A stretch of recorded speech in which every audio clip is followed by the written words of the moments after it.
Tips and ട്രിക്സിലേക്ക് ഏവർക്കും സ്വാഗതം.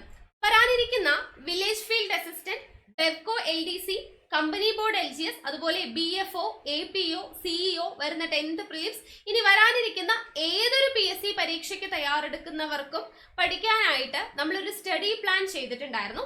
ആ ഒരു സ്റ്റഡി പ്ലാൻ അനുസരിച്ചുള്ള ക്ലാസ്സുകളാണ് നമ്മുടെ ചാനലിലൂടെ നമ്മളിപ്പോൾ പ്രൊവൈഡ് ചെയ്തുകൊണ്ടിരിക്കുന്നത്. അപ്പോൾ തുടക്കക്കാരുണ്ടെങ്കിൽ അല്ലെങ്കിൽ ആദ്യമായിട്ട് നമ്മുടെ ചാനൽ കാണുന്നവരുണ്ട് എന്നുണ്ടെങ്കിൽ, നമ്മുടെ സ്റ്റഡി പ്ലാനിനെ കുറിച്ച് അറിയാത്തവരുണ്ട് എന്നുണ്ടെങ്കിൽ നമ്മുടെ ടെലിഗ്രാം ചാനലിൽ ജോയിൻ ചെയ്യുക. താഴെ ഡിസ്ക്രിപ്ഷൻ ബോക്സിൽ നമ്മൾ ലിങ്ക് കൊടുത്തിട്ടുണ്ട്. അപ്പോൾ ടെലിഗ്രാമിൽ ജോയിൻ ചെയ്ത് കഴിഞ്ഞാൽ നിങ്ങൾക്ക് ആ സ്റ്റഡി പ്ലാൻ, അതുപോലെ തന്നെ ക്ലാസ് 1, ക്ലാസ് 2 എന്ന് പറഞ്ഞിട്ട് പ്രോപ്പർ ആയിട്ട് കൃത്യം ഓർഡറിൽ നിങ്ങൾക്ക് ക്ലാസ്സുകൾ ലഭിക്കുന്നതാണ്. അപ്പോൾ നമുക്ക് ഇന്നത്തെ ക്ലാസ്സിലോട്ട് കടക്കാം.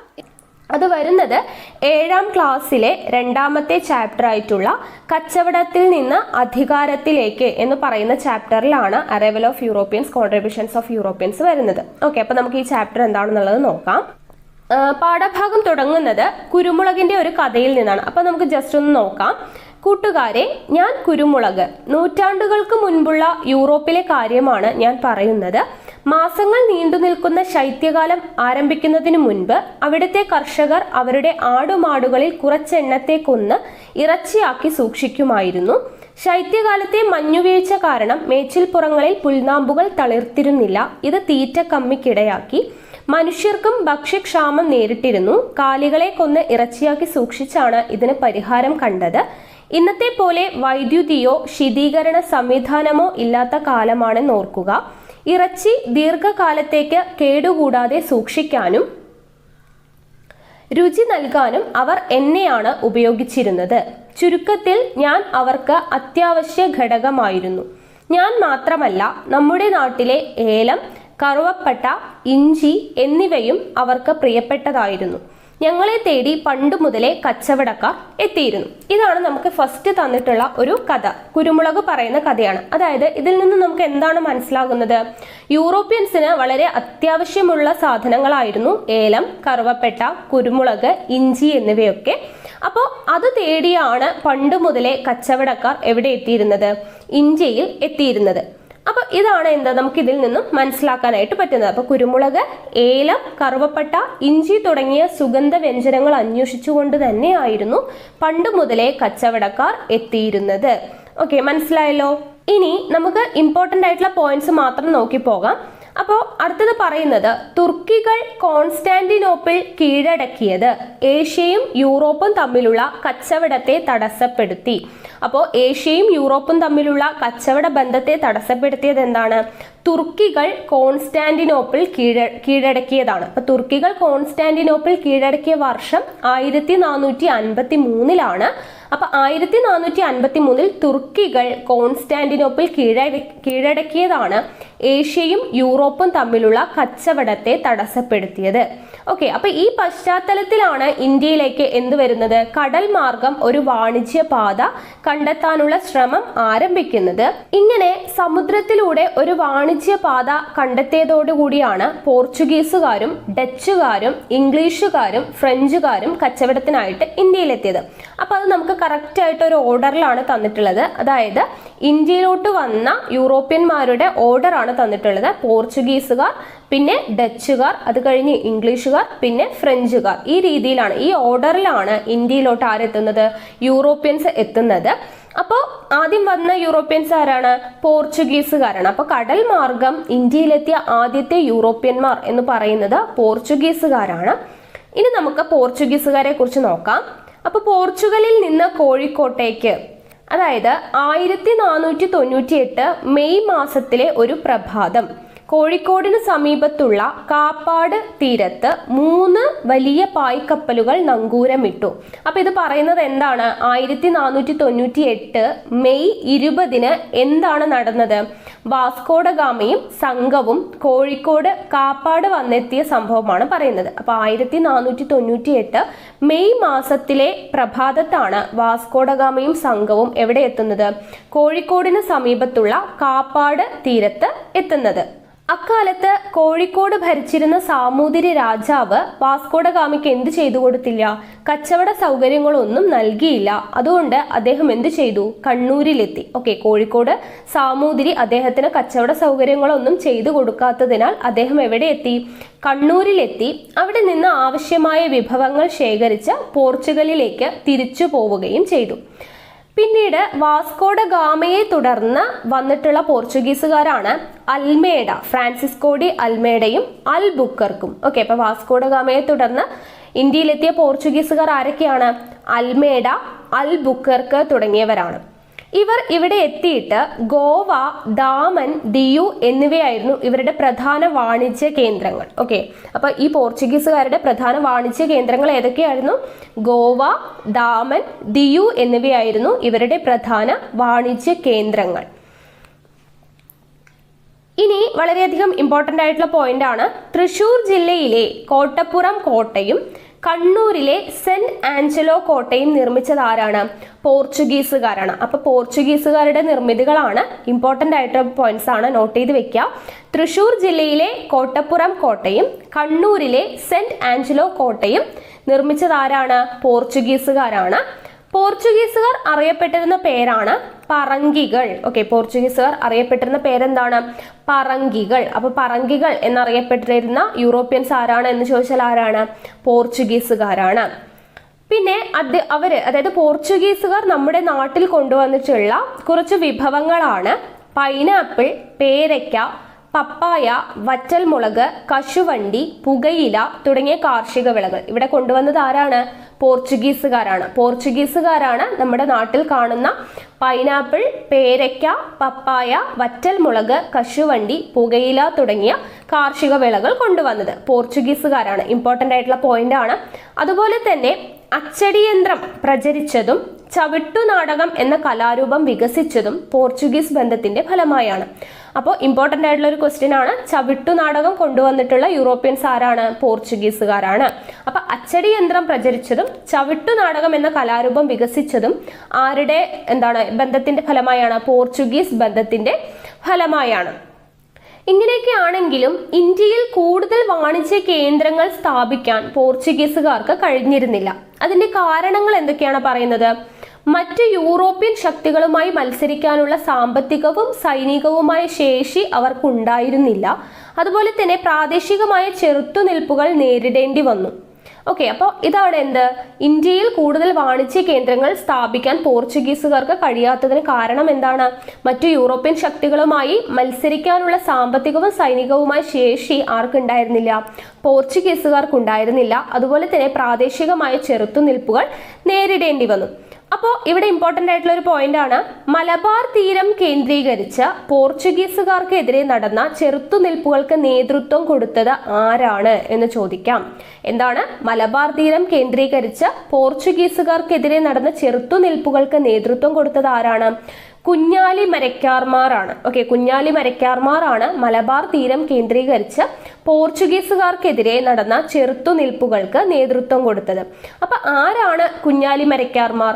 സാമൂതിരിയുടെ നാവികപ്പടയുടെ തലവന്മാരായിരുന്നു കുഞ്ഞാലി മരക്കാർമാർ. അപ്പൊ സാമൂതിരിയുടെ നാവികപ്പടയുടെ തലവന്മാരുടെ സ്ഥാനപ്പേരാണ് കുഞ്ഞാലി മരക്കാർമാർ എന്ന് പറയുന്നത്. അപ്പൊ സാമൂതിരിയുടെ നാവികപ്പടയുടെ തലവന്മാർ അറിയപ്പെടുന്ന പേരെന്ത് എന്ന് ചോദിച്ചാൽ എന്താണ് ഉത്തരം? കുഞ്ഞാലി മരക്കാർമാർ എന്നുള്ളതാണ്. അപ്പൊ ഇത്രയും കാര്യങ്ങളാണ് പോർച്ചുഗീസുകാരെ കുറിച്ചിട്ട് നമ്മുടെ ഈ പാഠഭാഗത്ത് നൽകിയിരിക്കുന്നത്. അപ്പൊ എല്ലാ പോയിന്റ്സും നോട്ട് ചെയ്തിട്ടുണ്ടെന്ന് വിചാരിക്കുന്നു. അപ്പൊ SCRT-യിലുള്ള പോയിന്റ്സ് ആണ് വളരെയധികം ഇമ്പോർട്ടൻ്റ് ആയിട്ടുള്ളത്. അപ്പൊ ഇതിൽ കൂടുതലുള്ള പോയിന്റ്സ് ഒക്കെ നമ്മൾ അടുത്ത ക്ലാസ്സുകളിൽ നമ്മൾ ക്ലാസ് റൂം സെക്ഷനിൽ നമ്മൾ നോട്ട്സ് നൽകുന്നതായിരിക്കും. അപ്പൊ ഇനി നമുക്ക് അടുത്തത് നോക്കാം. ഡച്ചുകാരെ കുറിച്ച് നോക്കാനുള്ള പോയിന്റ്സ്. കച്ചവടത്തിനായി യൂറോപ്പിൽ നിന്ന് ഇന്ത്യയിലെത്തിയ മറ്റൊരു വിഭാഗമായിരുന്നു ഡച്ചുകാർ. ഇവരുടെ പ്രധാന വാണിജ്യ കേന്ദ്രങ്ങൾ അറിഞ്ഞിരിക്കുക. കൊച്ചി, കൊല്ലം. കൊച്ചി, കൊല്ലം എന്നിവയായിരുന്നു ഡച്ചുകാരുടെ പ്രധാന വാണിജ്യ കേന്ദ്രങ്ങൾ എന്ന് പറയുന്നത്. നമ്മുടെ നാട്ടിലെ ഔഷധ സസ്യങ്ങളെ പറ്റി പരാമർശിക്കുന്ന ഹോർത്തൂസ് മലബാറിക്കസ് എന്ന പുസ്തകം തയ്യാറാക്കാൻ മുൻകൈയെടുത്തത് ഡച്ചുകാരനായ വാൻറ്റീഡ് ആണ്. അപ്പൊ ഇമ്പോർട്ടന്റ് ആയിട്ടുള്ള പോയിന്റ് ആണ്, ഡച്ചുകാർ കൊണ്ടുവന്നതാണ് ഹോർത്തൂസ് മലബാറിക്കസ്. ഹോർത്തൂസ് മലബാറിക്കസ് എന്ന് പറയുന്നത് എന്താണ്? നമ്മുടെ നാട്ടിലെ ഔഷധ സസ്യങ്ങളെ പറ്റി പരാമർശിക്കുന്ന പുസ്തകമാണ് ഹോർത്തൂസ് മലബാറിക്കസ്. അത് തയ്യാറാക്കാനായിട്ട് മുൻകൈ എടുത്തത് ആരാണ്? ഡച്ചുകാരനായ വാൻറ്റീഡ് ആണ്. ഓക്കെ, ഡച്ചുകാരനായ വാൻറ്റീഡ് ആണ് ഹോർത്തൂസ് മലബാറിക്കസ് എന്ന പുസ്തകം തയ്യാറാക്കാനായിട്ട് മുൻകൈ എടുത്തത്. അദ്ദേഹം ഡച്ച് ഗവർണർ ആയിരുന്നു. ഓക്കെ, വാൻറ്റീഡ് ആരാണ്? ഡച്ച് ഗവർണർ ആയിരുന്നു. അപ്പൊ ഡച്ച് ഗവർണറായ വാൻറ്റീഡ് ആണ് ഹോർത്തൂസ് മലബാറിക്കസ് എന്ന പുസ്തകം തയ്യാറാക്കാൻ മുൻകൈ എടുത്തത്. അദ്ദേഹം ആരുടെ സഹായത്തോടു കൂടിയാണ് ഹോർത്തൂസ് മലബാറിക്കസ് തയ്യാറാക്കിയത് എന്ന് ചോദിച്ചാൽ മലയാളിയായ ഇട്ടി അച്യുതൻ വൈദ്യർ. പ്രീവിയസ് ഇയർ ക്വസ്റ്റ്യൻ ആണ്, വളരെയധികം ഇമ്പോർട്ടന്റ് ആണ്. അപ്പോൾ ഡച്ചുകാരനായ വാൻറ്റീഡ് ഹോർത്തൂസ് മലബാറിക്കസ് എന്ന പുസ്തകം തയ്യാറാക്കാനായിട്ട് എന്താണ് അദ്ദേഹത്തെ സഹായിച്ച മലയാളിയായ വൈദ്യൻ ആര് എന്ന് ചോദിച്ചാൽ ആരാണ്? ഇട്ടി അച്യുതൻ വൈദ്യരാണ്. ഓക്കെ, ഇമ്പോർട്ടന്റ് ആയിട്ടുള്ള പോയിന്റ് ആണ്, നോട്ട് ചെയ്ത് വെക്കുക. ദെൻ കച്ചവടം സംബന്ധിച്ച തർക്കങ്ങളുടെ ഫലമായി തിരുവിതാംകൂറിലെ രാജാവായ മാർത്താണ്ഡവർമ്മയുമായി ഡച്ചുകാർ യുദ്ധം ചെയ്തു.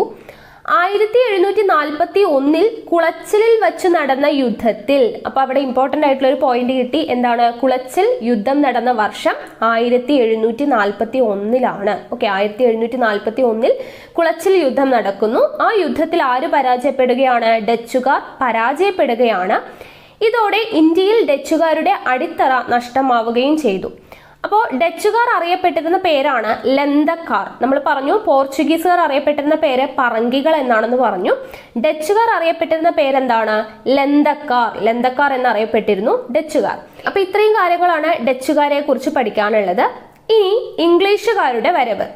ഇന്ത്യ, ചൈന തുടങ്ങിയ രാജ്യങ്ങളുമായി കച്ചവടം നടത്താൻ വേണ്ടി 1600 ലണ്ടനിൽ ഇംഗ്ലീഷ് ഈസ്റ്റ് ഇന്ത്യ കമ്പനി രൂപീകരിച്ചു. ഇന്ത്യ, ചൈന തുടങ്ങിയ രാജ്യങ്ങളുമായി കച്ചവടം നടത്താൻ വേണ്ടി 1600 ലണ്ടനിൽ ഇംഗ്ലീഷ് ഈസ്റ്റ് ഇന്ത്യ കമ്പനി രൂപീകരിക്കുന്നത്. അപ്പൊ ഇംഗ്ലീഷ് ഈസ്റ്റ് ഇന്ത്യ കമ്പനി രൂപീകരിച്ചത് എപ്പോഴാണ്? 1600 ലണ്ടനിൽ വച്ചിട്ടാണ്.